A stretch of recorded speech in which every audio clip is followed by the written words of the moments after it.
Isa itu bilang begini, saya ini siapa? Saya ini adalah orang, kata Nabi Isa, wa ja'alani mubarakan ainama kuntu. Saya adalah orang yang di mana-mana itu memberi berkah, memberi manfaat kepada siapa saja. Seseorang harus bermanfaat hidup di mana saja, kapan saja. Allahumma sholli wa sallim ala nabiyillah wa ala rasulillah sayyidina Muhammadin wa ala alihi washabbihi ajmain. Nama ba'du. Kita meneruskan kajian yang paling penting dalam ulumul Quran termasuk adalah al-ibratu bi umumil lafzi la bi khususis sabab. Itu terkenal sekali. Jadi Nabi karena seorang manusia, apapun hebatnya Nabi ini seorang manusia, tentu kalau ngandani cara Jawa atau mengkhitobi pasti ngendikan sama yang di depannya. Tapi bukan berarti hukum ini khusus pada yang di depannya tapi menjadi umum. Kenapa menjadi umum? Ya karena kebaikan itu boleh dilakukan oleh siapa saja. Misalnya Rasulullah ngendikan sama Mu'ad, ya Mu'ad inni uhibbuka fala tada'anna dubura kulli sholatin. Wa fi riwayatin faqul fi duburi kulli sholatin Allahumma a'inni ala zikrika wa syukrika wa husni ibadatik. Itu jelas kalimatnya Nabi, ya Mu'ad saya mencintai kamu. Maka jangan pernah engkau tinggalkan setelah sholat kamu membaca Allahumma a'inni ala zikrika wa syukrika wa husni ibadatik. Ya Allah, tolonglah kami supaya selalu mengingat engkau ala zikrika dan mensyukuri nikmat engkau, dan tolong kami selalu beribadah kepada engkau. Lalu kalau melihat asbabil wurud, kalau dalam ilmu hadis biasanya disebut asbabil wurud, kalau dalam ilmu Quran disebut asbabin nuzul, tentu yang didhawuhi itu ya Mu'ad. Tapi Anda tidak boleh begini, saya tidak wiridan itu yang disuruh Nabi kan Mu'ad, saya kan tidak Mu'ad. Itu tidak boleh seperti itu. Makanya kita tidak boleh terlalu tekstual, karena tadi resikonya Anda tidak mengikuti kaidah al-ibratu bi umumil lafzi la bi khususi sabab.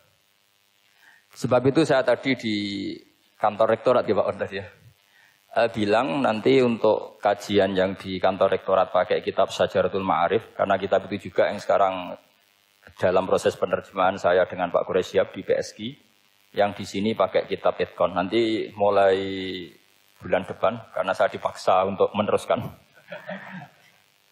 Ini sudah kayak Tuhan saja maksa-maksa.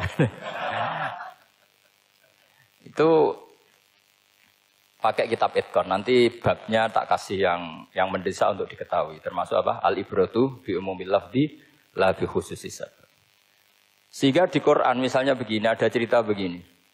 Nabi Isa itu bilang begini, saya ini siapa? Saya ini adalah orang, kata Nabi Isa, wa ja'alani mubarakan ainama kuntu. Saya adalah orang yang di mana-mana itu memberi berkah, memberi manfaat kepada siapa saja. Itu jelas tentang Nabi Isa. Tapi oleh ulama dikasih judul yang umum. Babu nafil ibad bikullil bilad.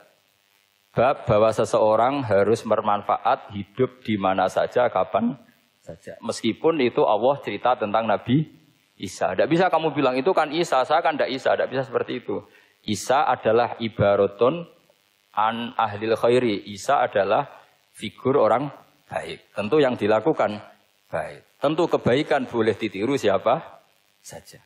Jadi sehingga nanti pada akhirnya nama-nama yang disebut Allah di Quran itu kalau nama orang baik tentu kita boleh ikut.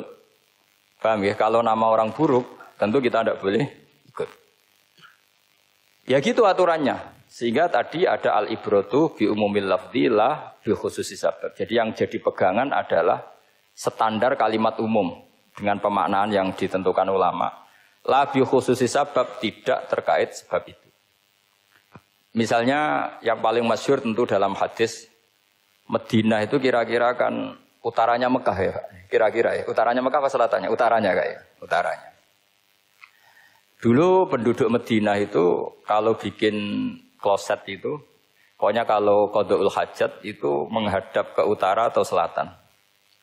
Terus kata Rasulullah, kalau kamu sedang qada'il hajat, sedang buang kotoran tuh jangan menghadap Ka'bah, juga jangan membelakangi Ka'bah. Itu Nabi redaksinya unik. Walakin syarriku au gharibu. Tetapi kamu menghadap barat atau menghadap timur. Itu semua riwayat. Walakin syarriku au gharibu. Tapi kamu menghadap barat atau timur. Nah, Artinya apa? Kata syariku al-gharibu adalah binisbat di ahli Madinah. Karena orang Madinah posisinya di utara Mekah. Sehingga kalau menghadap utara atau selatan berarti menghadap Ka'bah atau membelakangi Ka'bah. Dan itu tidak boleh dalam proses qada'il hajat, masbak kotoran. Terus Nabi memerintahkan menghadaplah ke barat atau ke timur. Nah, al-ibratu bi'umil lafzi la bi khususi sabab juga direvisi oleh ulama begini, kecuali sebab itu ada ilat. Maka kalau demikian yang dimenangkan ilatnya bukan teknya. Saya ulang lagi, yang dimenangkan ilatnya bukan teknya. Kayak tadi, di hadis itu kan Nabi ngintikan apa? Tetapi menghadaplah barat atau menghadap ke timur. Tentu orang Indonesia malah kalau itu kebalikannya. Orang Indonesia kalau ke barat atau ke timur kan malah menghadap Ka'bah atau membelakangi Ka'bah. Di sini pentingnya ijtihad. Dan ijtihad ini lazim, bukan harus Imam Syafi'i atau Imam Malik. Semua orang normal pasti tahu proporsi kalimat tadi. Karena ada aturan al-hukmu yaduru ma'ilatihi wujudan wa adaman. Itu seterusnya. Ini penting saya utarakan. Sehingga ketika Rasulullah sedekah dengan dinar dikasihkan fakir miskin atau dirham dikasihkan fakir miskin. Pikirannya ulama adalah sedekah dengan mata uang yang berlaku saat itu. Tidak selalu ditetapkan dinar atau dirham. Begitu juga ketika Rasulullah dulu zakat fitrah pakai susu kering atau pakai kurma atau pakai gandum. Ulama semua bilang yang penting kuti ahlil balad. Yang penting makanan pokok di negara itu. Dalam konteks Indonesia tentu apa? Beras. Ini penting saya utarakan karena tanpa mengkaji ulumul Quran seperti ini, dan kita insya Allah bulan depan saya langsung bawa kitab Itqan. Di situ ada beberapa contoh. Harus seperti itu. Karena kalau tidak terikat sebab, itu nanti takutnya ayat umum menjadi liar. Misalnya begini, pernah ada aliran sesat dulu. Kebetulan di Jogja itu saya lihat di TV. Entah salah kiainya, entah salah dosennya, entah salah siapa. Atau salah orangnya agak stres, tidak tahu saya. Semoga salah orangnya itu sholat menghadap 4 arah. Alasannya Allah nggak ada di mana-mana, ya sudah di barat, rakaat kedua ke utara, rakaat ketiga ke timur, rakaat keempat ke selatan. Itu uniknya itu ngawurnya lah, bukan uniknya. Ngawurnya itu dalil fa'ina matuwallu fasamma wajhuwa. Kamu menghadap kemana saja di sana dari itu Allah. Sehingga semua ulama ketika bikin kaidah al-ibratu bi'umil lafzi la bi khususi sabab selalu menyertakan kecuali khusus sabab ini ada illatul hukmi. Maka itu enggak jadi. Kayak ayat tadi. Kalau kamu pakai umumnya lafaz itu kan boleh sholat menghadap mana saja. Nah makanya Imam Syafi'i ketika ditanya, lalu ayat ini proporsinya gimana? Kata beliau, fis safar. Orang yang sedang di pesawat, mau sholat, tentu masuknya fasamma wajibah. Jadi dalam kondisi bepergian, yang kita ingin sholat, maka pakainya ayat seperti itu. Tapi kalau kondisi nomor, fawal liwajaka syatrul masjidil haram.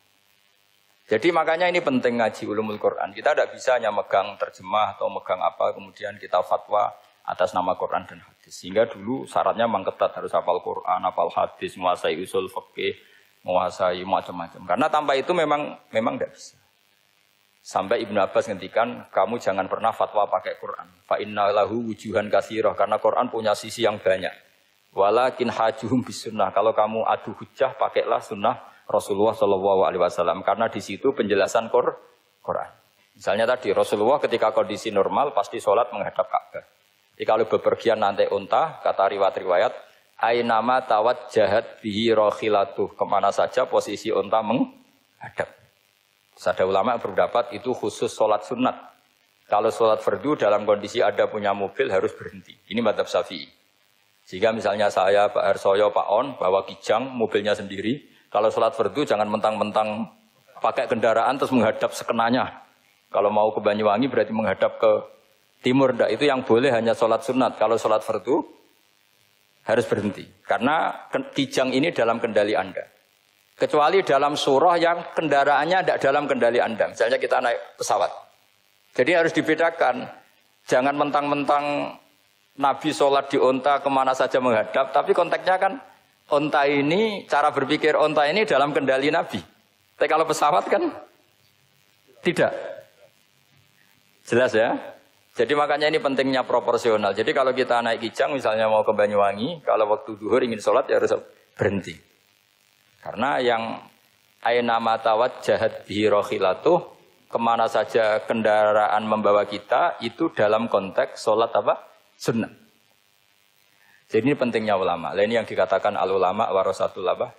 Anbiya. Karena sanad ini musalsal terurut sampai Rasulullah SAW. Terus ada lagi ayat umum yang akhirnya jadi judul umum. Misalnya begini.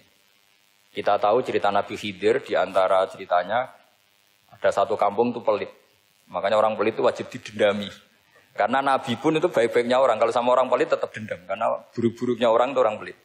Tahu kan alamatnya orang pelit? Qoribun minan nar, ya dekat-dekat neraka itu. Karena al-bakhil qoribun minan nar, ba'idun minal jannah. Jadi kalau sama tanya alamatnya ya dekat-dekat neraka. Singkat cerita, Nabi Musa dan Nabi Khidir itu kecapean sekali masuk satu kampung. Karena saking kecapean, lapar, minta kampung itu menyediakan makanan. Istatama itu mereka minta makan, saking laparnya, saking karena di perjalanan yang melelahkan. Istatama ahla fa'abau ayyudayifuhuma. Tapi kampung situ kampung pelit. Jika semuanya tidak mau yang ngasih apa? Makan. Tapi pas mau keluar dari kampung, ada tembok, ada kayak prasasti itu, yang mau roboh.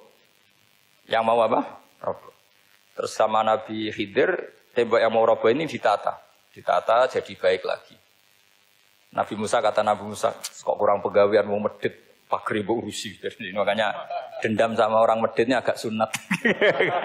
Karena Nabi Musa juga marah sama Nabi Khidir. Orang kayak kampung kayak begitu pelit kok temboknya apa rusak kamu benahin gitu. Terus Nabi Khidir menjawab, wa amal jidaru fakana luhulamaini yatimaini fil madinati wa kana tahtahu kanzul lahuma wa kana abuhuma sholihah. Begini loh, tembok ini adalah penyimpan harta. Penyimpan harta untuk anak yatim. Bapaknya dulu itu soleh. Artinya terus dibabkan oleh ulama. Babu ikrami sibyanil mu'minin. Bab kita memuliakan anak-anak orang soleh. Sehingga dalam adat kita menghormati Habib, menghormati Gus, menghormati anak pahlawan, menghormati orang-orang yang dulu berjuang kepada untuk Indonesia.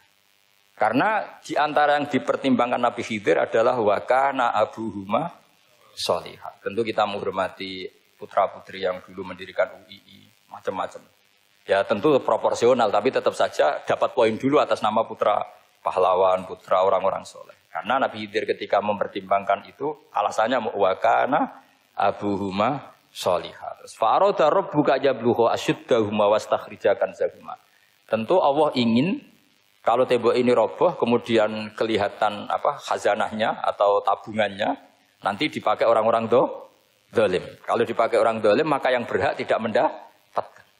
Sama, negara ini itu dimerdekakan oleh para pahlawan supaya dikelola secara kesolehan, supaya dikelola secara orang baik. Maka orang soleh semua harus ikut kompetisi dengan tanda kutip merebut negara.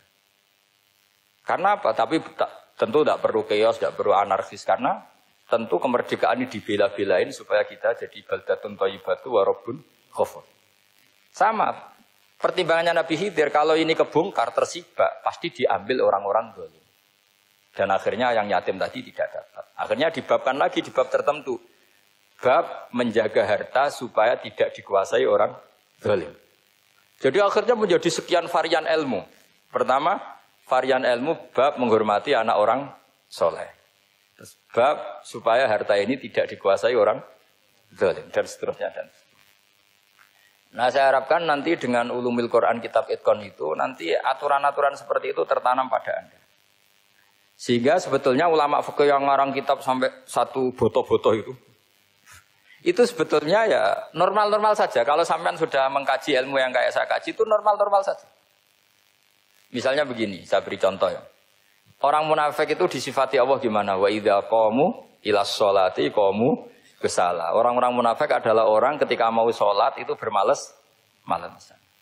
Terus kitab Fathul Mu'in atau Fathul Wahab atau kitab semua kitab fikih bikin judul gini. Saya masih ingat takbirnya. Wa yusannu nasyatun li sholatin. Disunatkan kalau sholat itu ketok gumrigah, ketok semangat. Fa inna Allaha ta'ala dzamma tarikihi. Karena Allah mengkritik atau menyalahkan orang yang kalau sholat itu tidak nasyat, tidak gumrigah, tidak semangat. Mergo seperti itu adalah fi'lul munafikin, perilakunya orang munafik. Terus ditulis wa idza qamu ila sholati qamu kusala. Artinya di situ Allah mengkritik orang munafik. Kenapa? Karena kalau sholat malas-malesan. Anda ingin bersifat kayak orang munafik apa bersifat kayak Rasulullah? Tentu ingin seperti Rasulullah. Kalau ingin seperti Rasulullah ya wasari'u ila maghfiratim mir rabbikum. Kalau ada kebaikan harus cepat-cepat, harus disegerakan. Nah, sehingga nanti babnya ya sudah tidak tentang orang munafik. Babnya begini. Babul musara'ah ilal khairat wa tarkil kasli. Bab bergesa-gesa atau bergegas dalam kebaikan dan meninggalkan malas. Jadi tidak lagi tentang sholat, tapi tentang kebaikan apa saja. Jadi kalau kamu punya hutang bisa nyaur jam 7, nyaur jam 9 pasti disalahkan Allah. Karena bisa saja dalam 2 jam ini kita mati. Paham ya? Begitu juga kalau kita sholat bisa awalal waktu, kenapa tidak awalal waktu? Meskipun akhir waktu ya dibolehkan. Itu ya tadi babnya ya tentang wa idza qamu orang munafik itu ya seperti itu. Akhirnya apa? Ayat ini turun tentang orang munafik tapi pemaknaannya umum. Ini disaksikan apa? Orang-orang tua kita ini ada Pak Ersoya, ada Pak On. Pemahaman ini harus dikawal dan ini tradisi ulama. Saya pastikan di pondok-pondok atau di Al-Azhar di mana saja, itqan itu dipakai disertasi doktor. Jadi kalau betul nanti kita mengkaji itu sudah doktor semua, doktor tafsir semua. Dadaan maksudnya. Memang itu mau tidak mau dan itu mudah sekali. Saya ulang lagi itu mudah sekali. Kenapa kata Imam Syafi'i fa innal uqula mutarratun ila qabril haqqi, karena akal itu dipaksa untuk menerima kebenaran. Ciri utama kebenaran kata Rasulullah matma'an nabi qabr. Jadi menerima itu pasti clear. Makanya disebut kebenaran itu ma'ruf, mudah dikenali. Sesuatu yang salah bahasa Arabnya itu mungkar, angkarohul aklu. Akal itu tidak nyaman. Makanya disebut apa? Munkar, sesuatu yang diingkari. Akal itu asing. Ya asing tuh misalnya, sepeda motor ini milik siapa? Milik Zaid. Ya sudah lah saya pakai, tidak usah pamit. Akal pasti, ini kok aneh, kok nggak milik orang kok nggak pamit. Akal pasti nggak terima. Makanya agama itu hanya menerima al-ma'ruf yang mudah dikenali dan menolak al-mungkar, sesuatu yang akal itu nggak terima. Jadi Imam Bukhari ketika ditanya, kenapa kamu salim itu bisa mensarai sanad-sanad Rasulullah? Kata beliau, kalau kamu akalnya normal itu ya gampang saja. Terus ditanya, contohkan. Beliau contohnya begini. Pernah syurrahul hadis, para pensarah hadis itu habis otaknya. Gara-gara Imam Bukhari bikin judul begini. Babu sihhati tolakil akhras. Ingat-ingat ya. Babu sihhati tolakil akhras. Bab sahnya tolaknya orang bisu. Orang bisu itu orang nggak bisa ngomong tuh kalau bahasa Jogja. Bisu ya? Bisu. Bisu itu cerita bab sah tolaknya orang akhras. Ternyata apa? Sekian riwayat yang dipakai itu begini. Ana wa kafilul yatim kahataini fil jannah. Nabi pernah ngintikan saya dan yang merawat anak yatim kahataini fil jannah. Wa asyara bi musabbihatihi wal wusta. Pokoknya Nabi ngintikan begini. Paham ya? Maksudnya apa? Betapa yang merawat anak yatim itu sangat dekat dengan apa? Dekat dengan Nabi di apa? Surga. Terus hadisnya berikutnya. Asyahru hakada pakai tangan 10, ahakada wa hakada wa hakada berarti 30. Asyahru hakada wa hakada wa hakada berarti berapa? 29. Terus berikutnya hadis Aisyah sholat lama terus ditanya orang di tengah-tengah sholat. Aisyah kenapa sholat lama? Fa asyarat nahwas sama. Kemudian Aisyah memberi isyarah nahwas sama. Ternyata saat itu gerhana apa? Matahari. Itu surahul hadis bingung semua. Ini cerita tolaknya orang bisusah kok ngelantur kemana-mana. Ternyata maksudnya Bukhari begini. Maksudnya Imam Bukhari. Penjelasan yang namanya tolak itu kan sihot. Ya sihot. Tahu sihot akad lah kalau dalam bahasa Jogja mungkin. Kalau kamu nikah kan angkah tuka wazawazwa terus bilang apa qabil tu nikah haha wa taswiyah. Terus kalau kamu menceraikan istri kamu bilang kamu saya ceraikan. Yang dikatakan sihot itu adalah ekspresi atau implementasi dari sesuatu. Misalnya kamu ingin tolak, bilang saja tolak. Kalau kamu ingin muji orang, bilang saja begini. Pasti itu maknanya muji. Kalau ingin menyemooh, bilang begini. Nah, artinya gini, kalimat itu bisa diganti isyarah. Saya ulang lagi, kalimat itu bisa diganti. Buktinya Nabi mengisyaratkan saya dekat, bilang begini. Paham ya? Aisyah bilang gerhana hanya bilang begini. Nah, kalau begitu orang yang bisu ya punya cara menceraikannya. Dia cukup melakukan isyarat. Yang isyarat itu pasti difahami sebagai cerai. Artinya kalau orang memahami Quran hadis seperti itu, hal-hal yang mungkin nggak terlintas dalam pikiran Anda, ternyata itu jadi dalil. Artinya apa? Rasulullah yang bisa ngendikan saja kadang menjelaskan sesuatu pakai isyarah. Nah, dengan demikian terus jadi rumus al-isyarah al-mufhimah bimanzilatin nutki. Isyarah yang memahamkan sama dengan ucapan. Sehingga ini pengganti ijab qabul. Itu cara-cara memahami istihad, memahami Quran dan hadis. Caranya gimana? Kita harus belajar ulumul Quran. Ya, perangkat yang dipakai seluruh dunia termasuk kitab Itqan itu. Dan kitab Sajaratul Ma'arif itu yang saya kaji dan dikaji seluruh ulama di dunia. Karena saya tidak biasa ngaji tanpa kitab yang perlu kita kaji. Saya sendiri itu bisa seperti ini ya barokahnya kitab-kitab itu. Jadi gak terlintas tapi ya tadi. Rasulullah yang bisa ngendikan saja, sering iktifa, sering ngalap cukup dengan apa? Isyarah. Oh kalau gitu berarti al-isyarah bimanzilatin nutbi. Isyarah itu sama dengan ijab dan qabul. Apalagi ini orang akhros, orang bisu yang nggak bisa ngomong. Lalu kalau tolak kayak apa, kalau nikah kayak apa. Ya, tapi Imam Bukhari itu uniknya tadi bikin judul Babu Sihati Tolakil Akhros, kemudian cerita anak wa kafilul yatim. Nah, itu kalau orang kan nggak sambung, ini sambungnya di mana? Kok malah cerita anak yatim. Ternyata kata kuncinya kahata ini seperti ini dan orang paham sangat sangat. Makanya hati-hati dengan isyarah karena kalau itu betul mengganti lafaz, berarti Anda kalau nyuwun sewu melafadzkan tolak terganti isyarah, ya agak masalah. Tapi semoga enggak lah. Istri satu kok dicerai nanti enggak punya istri nanti malah repot. Tapi ini kan saya cerita ilmu saja. Ya saya cerita apa? Cerita ilmu. Jadi kalau ada orang bilang semua yang ada di dunia itu ada di Quran. Itu caranya ya seperti ini, jangan kayak orang-orang yang terlalu tekstual. Karena kalau seperti ini pasti semua ada di dunia itu ada di Quran. Karena cara pemahamannya seperti ini. Saya sering ditanya kenapa bumi ada likuifaksi macam-macam. Memang dari Quran bayangannya Quran seperti itu. Amin tuman fissama ayyakhsifa bikumul ardo fa idahiyya tamur. Memang dari awal Allah bikin bumi ini potensinya malah likuifaksi. Potensinya itu melumer. Tamur itu memang maknanya melumer. Dan ketika Allah nyifati bumi wal ardi dzatis sod, sodun maknanya pecah. Dan Allah tidak sekedar mengatakan pecah, dzatis sod, sifat dasar bumi itu mudah pecah. Jadi kalau dzati itu sifat dasar. Jadi meskipun Quran tidak meneliti spesifik kayak para ahli gempa, tapi dari awal Allah ngendikan bumi itu dzatis sod wal ardi dzatis sod. Bumi adalah berkarakter pecah. Kenapa berkarakter pecah? Karena dari awal bumi ini lempengan-lempengan. Di Qurannya dijelaskan gitu. Wafil ardi qita'um mutajawirat. Bumi ya kelihatannya banyak, kelihatan satu. Sebetulnya dari kit'ah, dari potongan. Nah, kit'ah itu jamaknya kita. Terus disebut mutajawirat, saling berdampingan. Kalau dalam bahasa Arab, berdampingan itu berarti sel-selnya beda. Kalau bahasa Arab bilang sesuatu yang bercampur namanya mukhalatoh, jadi satu. Kalau yang beda jenis namanya mujawarah. Nah, Al-Quran itu bilang wafil ardi qita'um mutajawirat. Bumi ini karakternya per potongan-potongannya karakternya beda-beda. Sehingga memang potensinya bumi ini hancur. Apalagi dari awal memang dipersiapkan mau dihancurin. Makanya nggak usah takut kiamat. Memang rencana Tuhan mau dihancurin. Makanya sanggup takwa saja. Kalau ingin menghentikan penghancuran ini tidak bisa. Itu sudah dalam rencana Tuhan pasti dihancurin.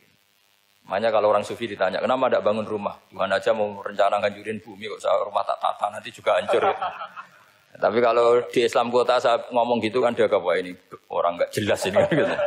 Padahal yang kedonyan itu yang nggak jelas sebetulnya. Tapi ini saya cerita, jadi supaya UII ya, yang didirikan ulama-ulama.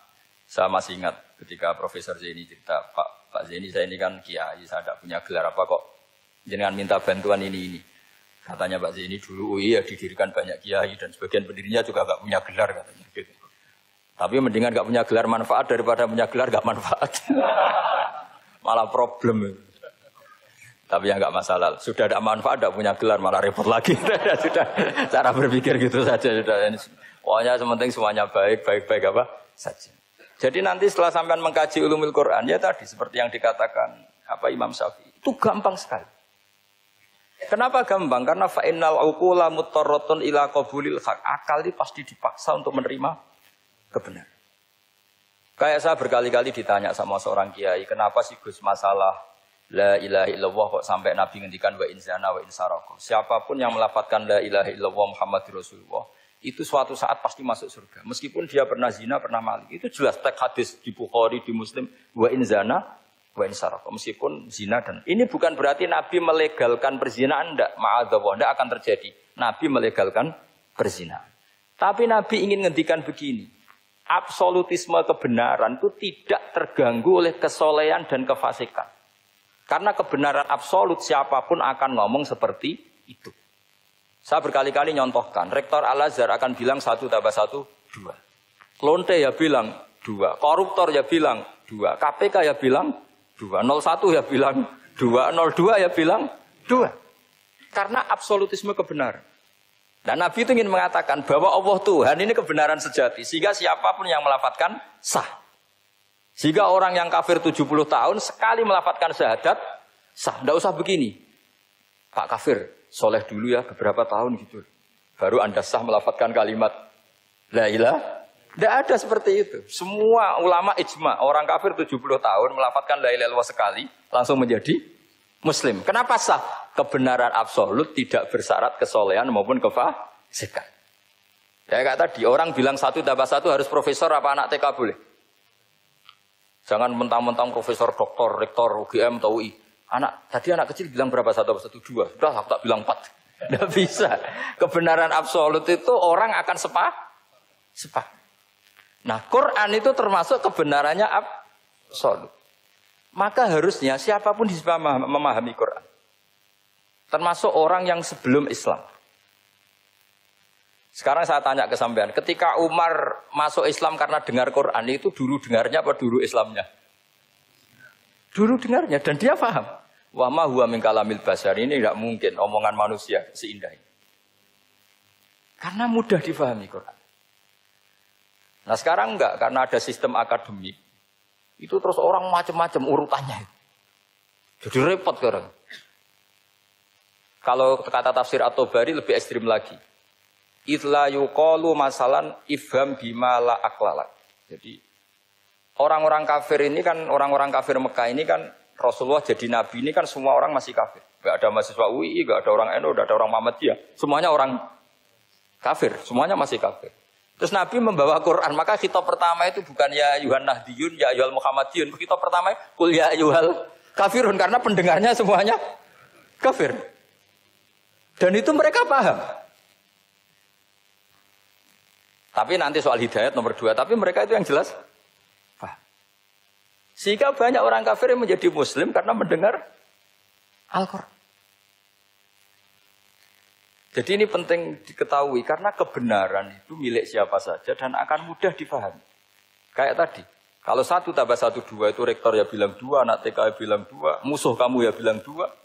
Kamu atas nama sentimen dengan musuh pun tetap bilang.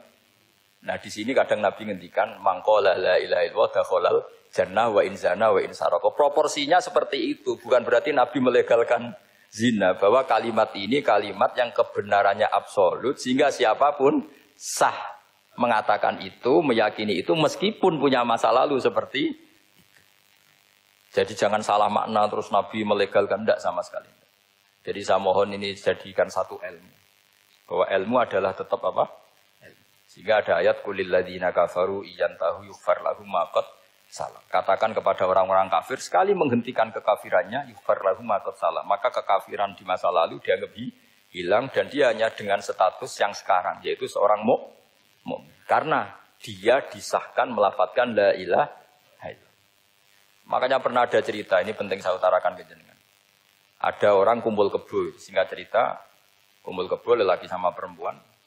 Suatu saat Nabi dikasih tahu sama tetangganya, ya Rasulullah, orang yang biasa kumpul kebo itu sekarang sudah nikah.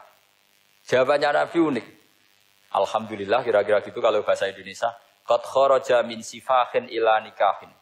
Dia sudah keluar dari tradisi zina, sekarang dia sudah dengan kehormatan nikah. Maksudnya gini, kalau malam Senin dia belum nikah, kumpulnya kan masih kumpul kebo bertahun-tahun gitu. Paginya dia nikah, malamnya kumpul sudah kumpul sunnah karena sudah nikah. Jadi tak sama seperti tadi. Kalau dia belum melafadzkan kalimat tauhid, ya statusnya dia kafir. Sekali melakukan kalimat tauhid, ya statusnya dia muslim atau mukmin. Sama. Ketika hubungan intim tanpa nikah namanya sifah perzinaan. Sekali nikah ya namanya sunnah. Jadi semudah itu. Dan Nabi tidak tanya macam-macam. Mau ngendikan qad kharaja min sifahin ila nikahin. Sudah keluar dari tradisi sifah menuju nikah. Pertanyaannya gini, kenapa enggak disyaratkan ini itu untuk nikahnya? Misalnya macam-macam. Ya sebetulnya syarat itu pasti ada, cuma begini loh.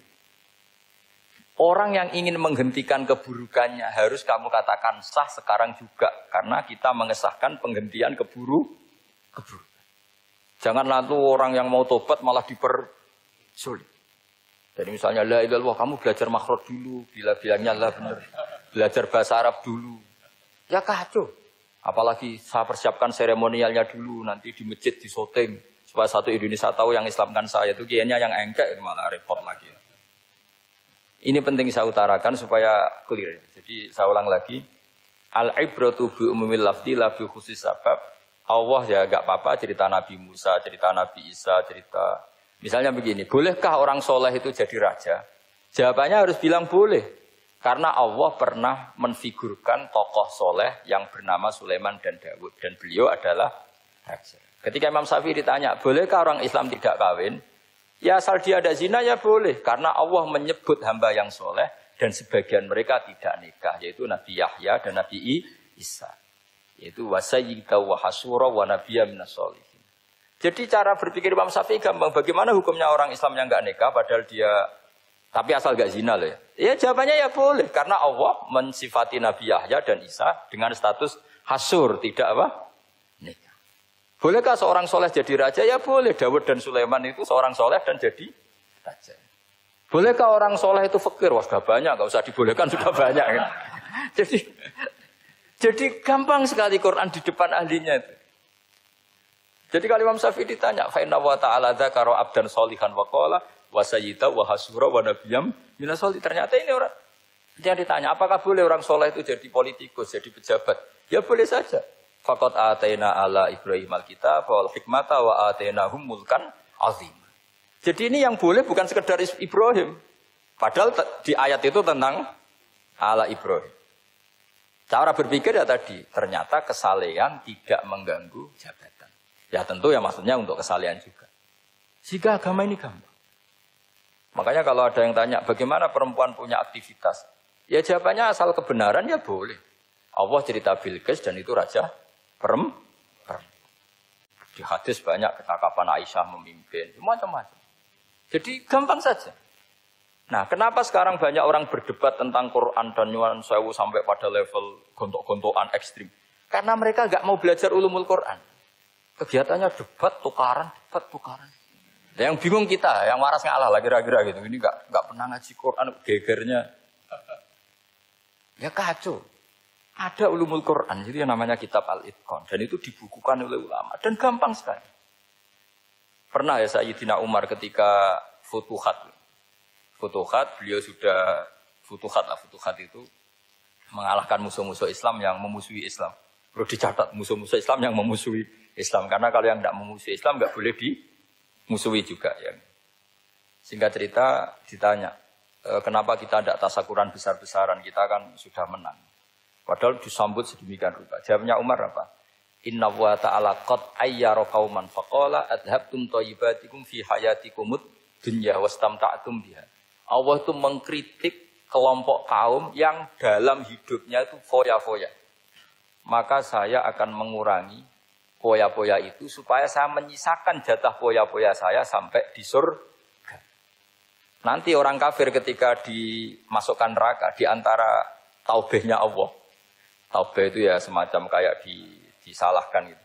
Adhabtum thayyibatikum fi hayatikumud dunya. Jatah-jatah kenikmatan kamu, salah kamu habiskan di dunia. Sehingga kita harus pernah pas enak-enak tidur, tahajud, wiling-wilingan, ngurangi jatah. Sayyidah Aisyah tuh cantik sekali, tapi sudah turu mujur di depan Nabi, Nabi tetap sholat. Kalau sampai istrinya tidak cantik saja, nggak pernah tahajud. Itu masalah besar. Itu Aisyah itu kenangannya Aisyah. Saya ini kurang cantiknya. Sampai Nabi kalau sholat digoda tidur di depannya. Masyhur. Wa ana mu'taridotun. Saya tidur malang di depan Nabi. Nabi kalau berdiri sikilnya aku tak dojorno. Kalau Nabi mau sujud tak ingkretno. Nabi terus saja tahajud. Dan saya yakin itu sunnah, tidak ada yang niru itu. Aisyah loh, bukan yang Saudah, Aisyah. Di semua riwayat itu, kalau Saudah kan mungkin, wah pantesan Saudah kan gitu. Ini Aisyah. Terus ada cerita lagi, betapa Rasulullah memang Nabi betul. Aisyah itu istrinya paling cantik. Kan yang nyanyi cantik itu hanya Aisyah, Zainab sama Sofia. Kira-kira rivalnya itu. Ya rivalnya itu, kira-kira. Ya sebagian ya cantik tapi enggak sekelas ini. Rasulullah itu malam-malam keluar. Terus pikiran Aisyah, pasti ke sebagian rival saya. Doroh itu maru kalau coba. Dibuntuti sama Aisyah. Nabi nggak tahu kalau dibuntuti Aisyah. Ini hadis riwayat doa masuk kuburan. Maka, jadi hadis itu ya unik. Kalau nggak di tangan ulama itu jadi kacau. Babu doa li ahlil kubur. Bab mendoakan ahli kubur itu babnya itu tentang cemburu. Walhasil karena Nabi keluar, wah ini mesti itu nggak bener ini. Paling ke Sofia atau ke ya pokoknya Zainab, pokoknya yang cantik-cantik. Ditututi sama siapa Aisyah. Nabi nggak tahu hal itu. Ternyata Nabi itu kebaki. Kebaki itu assalamualaikum daraqaumil mukminin wa inna insyaallah bikum lahikun. Jadi barokahnya cemburu. Hadis itu ada rawinya. Oh, ternyata ke kuburan toh. Itu sampai pulang. Jadi hadis itu diriwayatkan Aisyah. Ghirtu itu cemburu. Saya ini cemburu sama Nabi. Malam-malam keluar. Tak tututi juga mau kuburan.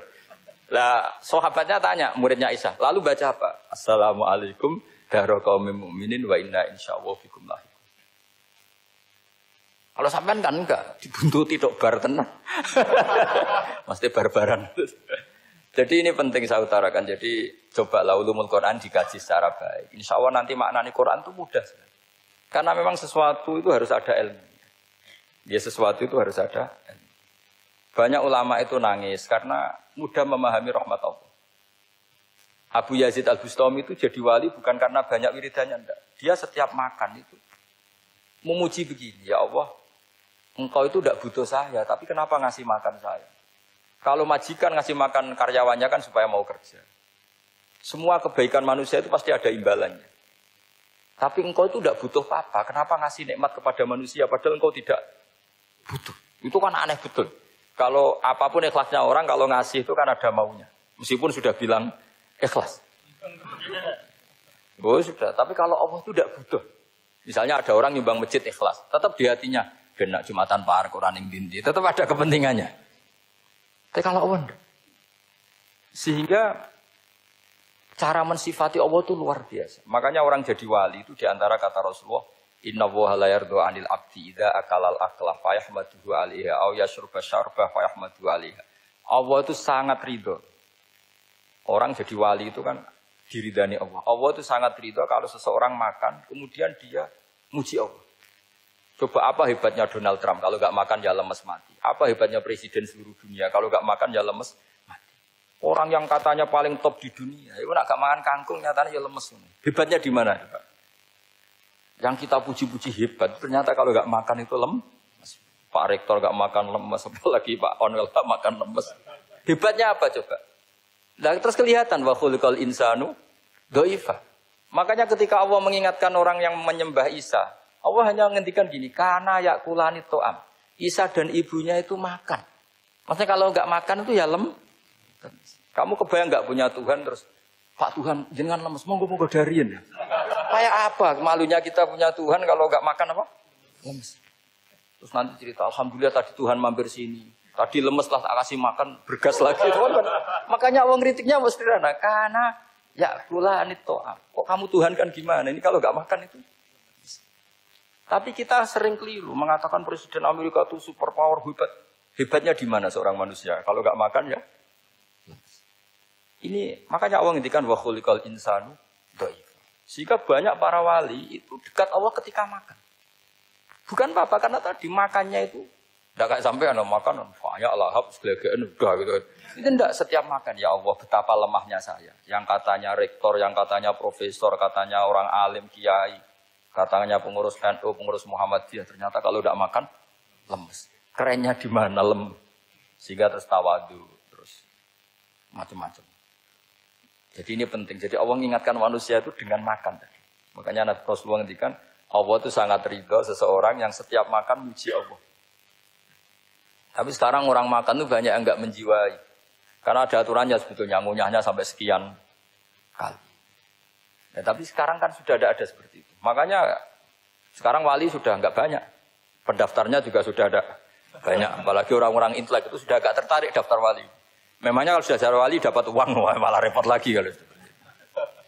Tapi ini saya cerita orisinilnya ilmu Quran. Ketika Allah mengkritik Isa itu hanya, ketika dituhankan maksudnya, itu hanya dengan kalimat kana yakulan itu Isa dan ibunya sama-sama makan. Dan ketika Allah memuja Rasulullah SAW dan para nabi, itu pujaannya itu aneh. Wa ma arsalna qablaka minal mursalin illa innahum la yakuluna ta'ama wa yamshuna bil aswaq. Saya tidak pernah menugaskan para rasul kecuali mereka itu ya makan dan jalan-jalan di pasar. Saya sampai sekarang hampir tiap minggu itu jalan-jalan ke pasar sama anak saya. Meskipun saya di Rembang Betul kayak gede itu, tetap biasa saya jalan-jalan ke pasar. Karena apa? Kata Rasulullah Muhammad, Isa itu sampai dituhankan, itu gara-gara jarang makan. Terus orang memitoskan macam-macam. Rasulullah itu kalau makan itu di depan umum, sering di luar rumah. Supaya kelihatan kalau beliau itu manusia. Jadi makannya Nabi adalah nafyun li uluhiyati. Perlu dicatat Nabi Muhammad jadi Nabi setelah dengan tanda kutip tragedi Isa dituhankan. Karena Rasulullah jadi Nabi setelah tragedi Isa dituhankan, maka sisi manusianya itu diperlihatkan. Sampai kalau makan tuh di depan umum. Tapi enggak marung di KFC, enggak ada dari wajah itu. Di depan umum. Nah, karena kepentingannya itu sehingga makannya Nabi ini ibadah yang luar biasa. Karena menunjukkan sisi kemanusiaan yang akan aman, tidak akan dituhankan. Paham ya? Sama. Seperti kita misalnya kiai atau pejabat. Makan saja enggak apa-apa. Tunjukkan kalau kita manusia. Kalau enggak makan lemes. Dan kalau itu terus dalam hati kita, insya Allah kita orang yang mengimani wa khuliqal insanu dha'ifa. Betapa manusia itu lemah. Nah, tapi kita sekarang enggak. Kalau kita jadi rektor enggak bisa mengendalikan satu kampus, jadi kiai bisa mengendalikan umat. Pikirannya itu kayak Fir'aun. Dan di antara kesalahan Fir'aun adalah faqala ana rabbukumul a'la, bahwa saya bisa mengendalikan kalian semua. Maka dalam ilmu tasawuf yang pertama harus dihilangkan adalah sifat anania. Bahwa karena saya.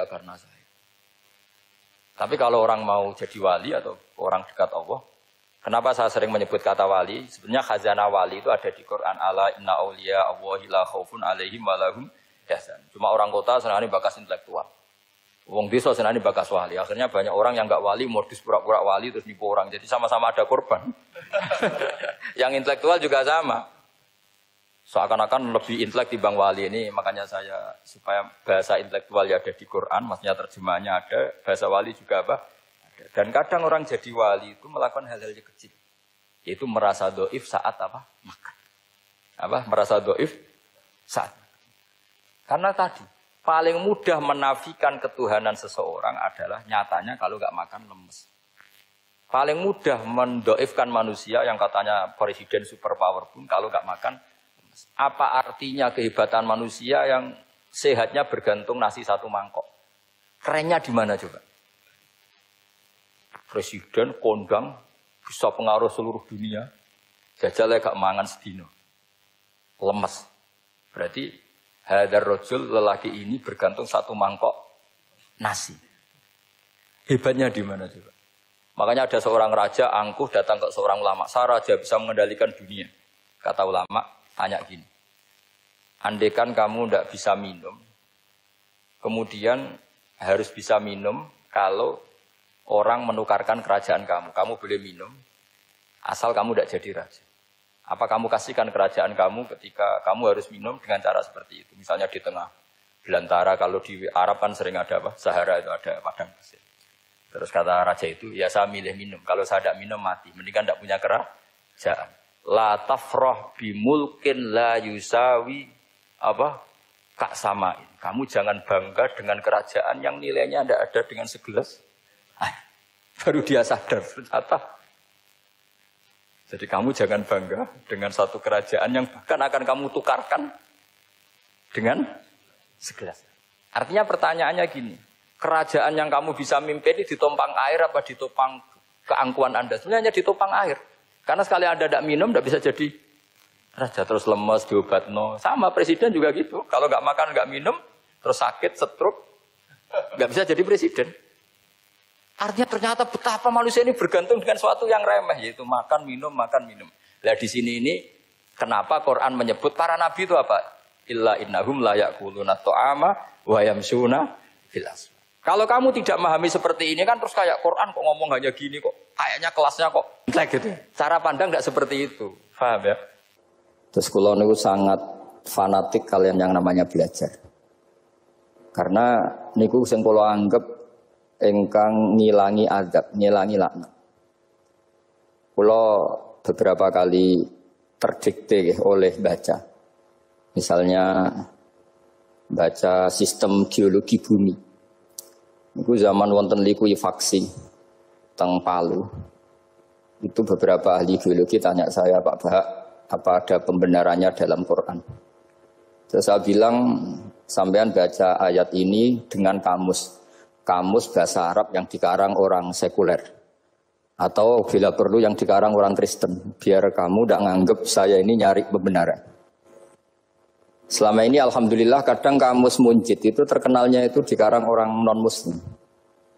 Tapi kadang itu ada hikmahnya. Hikmahnya adalah, tapi saya bukan berarti menganjurkan belajar Munjid. Ini ada hikmahnya adalah, madatul kalimah itu dimaknai secara benar menurut objektivitas ilmu. Singkat cerita tak suruh nyari makna maro yamuru mauron. Jadi Allah ngendikan teng surat Tabarok, apa kamu merasa aman? Merasa aman setiap saat manfis sama. Ayyakhsifa bikumul ardo fa idza hiya tamur. Allah zat yang menguasai langit setiap saat bisa saja melumerkan bumi ini. Jadi melumerkan itu ya bahasa Arabnya tamur itu. Jadi Allah sudah mengingatkan bahwa potensi bumi ini memang likuifaksi karena di bawah ada magma, ada air, ada macam-macam. Kemudian potensi bumi ini juga dihantam oleh benda-benda langit. Sehingga Allah ngendikan innallaha yumsikus samawati wal ardo an tazula wala in zalata in amsakahuma min ahadin min ba'di. Jadi setiap saat mungkin meteor itu menghantam bumi, setiap saat mungkin Mars yang menghantam bumi. Sehingga kalau kita belajarnya itu geologi atau sistem galaksi, itu ketakutan kita ya pada likuifaksi, pada meteor yang jatuh, pada apa. Tapi kalau misalnya kita baca yang su'ul khotimah, ketakutan kita ya akan su'ul khotimah. Tapi terus kalau lihat berita TV corona, ya takutnya akan corona. Tapi setelah distatistikkan, misalnya belajar orang yang mati karena ngelindur, itu ya terus takut tidur. Karena yang mati karena ngelindur itu juga banyak. Artinya apa? Membaca itu membentuk. Dan itu artinya belajar. Saya termasuk orang yang meskipun masih muda itu gak pati-pati mati. Ini yang bedakan saya dengan Gus Nadir PD saya kalau masalah ngadepi mati. Karena bukan berarti saya mesti soleh, mesti husnul khotimah, ya enggak. Ada istilah mati yang menyenangkan dalam diri manusia, yaitu Nabi ngendikan Allahumma ahyini maka natil hayatu khairan li wa tawaffani maka natil wafatu khairan li. Sebagian doa Allahumma ij'alil hayata ziyadatan li fi kulli khairin wal mauta rohatan li min kulli syarrin. Jadi mati itu akhir dari maksiat saya atau akhir dari potensi maksiat saya. Sehingga kata Sohibul Hikam, kamu harus percaya diri bisa selamanya tidak maksiat lagi. Orang kan tanya, masa manusia tidak bisa maksiat lagi? Ya bisa saja kamu pas taat terus mati, berarti sudah tidak bisa maksiat. Jadi ulama itu melihat mati itu akhir dari segala maksiat atau potensi maksiat. Nah, di sini hebatnya lagi-lagi GNU itu. Bohong fasik gendong kayak apa kalau mati saya dia tombone menang kabeh, saya dia menang kabeh. Sesuai kayak ini saya nih mun mboten saged maling, mboten saged korupsi. Oh nggih saya ini. Itu satu ilmu yang luar biasa. Meskipun ya tentu agak ngawur. Tapi itu bagus. Secara ilmu bagus karena al-maut adalah rohatun min kulli syarr. Lagi-lagi yang menyelamatkan itu illa aliman au muta'alliman. Proses belajar mengajar. Saya baca banyak tentang halal haram dalam kitab Imam Ghazali itu, tak ulang berkali-kali. Saya itu dulu ya gak paham, karena kitab paling susah di bab Imam Ghazali itu menurut saya kitabul halal wal haram. Termasuk bagaimana cara ngelola amwalus salatin yang terkenal korup, sementara menyumbang kamu sebagai jaizah, sebagai hadiah untuk para kiai atau untuk para guru. Itu perdebatannya ulama itu macam-macam. Ada yang bilang haram karena itu potensi haram atau memang benar-benar haram. Ada yang bilang boleh. Karena kalau yang pakai kamu untuk kebaikan, kali dipakai mereka ruwet. Kebetulan yang partai ini lebih besar Mas Nadif. Ya alhamdulillah. Terus dikiaskan sama ghanimah. Lagi-lagi karena baca, saya itu pernah ditanya seorang dosen di Jogja, Gus saya ini muslim mulai kecil dan saya peneliti, saya pernah sekolah di mana-mana. Yang ganjil dari saya tentang Islam itu satu, yaitu ghanimah. Kok kayak Islam itu rampok gitu ya, perang sudah, orang kafir itu kalah, hartanya diambil gini-gini. Ya ghanimah. Terus saya memberi analogi, kalau ada garong ke kamu, bawa senpi, bawa pedang, terus kamu mengalahkan garong itu, alat-alat itu kamu kembalikan apa kamu sita? Ya saya sita, nanti dipakai garong lagi. Ya kira-kira seperti itu. Kalau dikembalikan ke orang kafir berarti menjadi kekuatan kekafiran lagi. Dan itu harbi. Dia baru nerima. Lagi-lagi ini barokahnya baca. Makanya saya diminta sama sini, ya saya tentu faktor hormat. Karena bapak saya memang dulu ngaji sama Badullah. Mbah saya itu terkenal wali, yang bapaknya bapak. Itu kalau kesini Nyifati Badullah pun satu. Nur isido mondok gini, itu enggak apa-apa. Pondok elek lah, kiaimu wali. Zaman itu bapak itu di kamar kursi ya masih ada kakinya. Saya dulu sering dijak ke sini sama bapak. Jadi mbah saya itu terkenal wali dulu. Jadi mbah saya itu tirakat terus sampai kapundhut itu poso terus. Kebetulan cucunya agak niru. Saya tidak niru itu karena itu Gus Zaki. Memang disuruh tidak niru. Kata mbah saya, kira usah tirakat, terus tak tirakati aku. Itu. Jadi saya, Mbah Mun juga gitu. Kowe haram tirakat, terus tak tirakati aku. Saya senang sekali. Tapi tua-tua kok mikir putu. Nah, terus nirakati putuku sopo. Jadi mulai jadi kiai betul Mas Nadif, saya ini sudah mulai mikir putu. Karena saya ini termasuk orang yang kecelok alim yang enggak banyak orang menghormati karena sudah diramal sama mbah-mbah. Di dulu mbah saya Mbah Nur Sam itu kakak saya itu SMP SMA, kakak saya yang kedua juga SMP SMA. Mbah saya itu Mbah Nur Sam itu yang nganterkan bapak ketika mondok sini itu, yang ikrar karo Badullah wali Mbah Nur Sam, ahli tirakat, ahli puasa. Itu bilang, Nur, anak sing iki aja pondok, aja sekolahno. Sumben sing ngalim ku anak sing iki. Ketika saya hampir tamat SD sama mbah saya Tuban, mbah saya Naruan juga di Sabdo begitu. Singkat cerita sama Mondok Sarang. Mondok Sarang pertama langsung dikenal Mbah Mun, anak kiai jadi langsung dikenal. Didoni macam-macam terus jadi wong alim itu gak ada yang ngelem. Biasa aja untuk tungan yang sepuh-sepuh. Ya sebenarnya saya agak kecewa, ya, saya inginnya kan dianggap prestasi gitu, ternyata dianggap doanya orang-orang sepuh.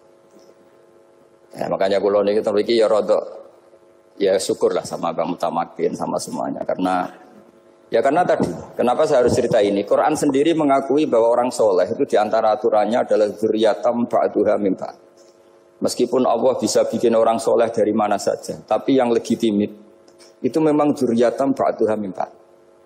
Dan kata dzurriyyah itu tasmalu auladal inas, kata Ibnu Hajar al-Asqalani, memasukkan turunan yang dari ibu. Meskipun tentu secara wali nikah atau secara disiplin nasab dari ibu itu tidak ngefek. Tapi dari segi fa'innal irqadassas, bahwa sistem tubuh kita itu tetap ada gen dari seorang apa? Ibu. Sehingga banyak ulama tafsir mengatakan dzurriyyah itu tasmalu auladal inas. Dzurriyyah itu memasukkan turunan dari apa? Ibu.